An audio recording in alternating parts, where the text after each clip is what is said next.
يا مفزعي عند كربتي ويا غوثي عند شدتي، إليك فزع وبك استغث وبك لذت، لا ألوذ بسواك ولا أطلب الفرج إلا منك، فاغثني وفرج عني يا من يقبل اليسير ويعفو عن الكثير.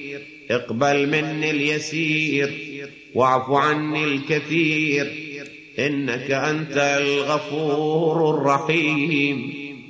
اللهم إني أسألك إيمانا تباشر به قلبي، ويقينا حتى أعلم أنه لن يصيبني إلا ما كتبت لي، ورضني من العيش بما قسمت لي يا أرحم الراحمين. يا عدتي في كربتي، ويا صاحبي في شدتي، ويا وليي في نعمتي، ويا غايتي في رغبتي، أنت الساتر عورتي والآمن روعتي والمقيل عثرتي، فاغفر لي خطيئتي يا أرحم الراحمين.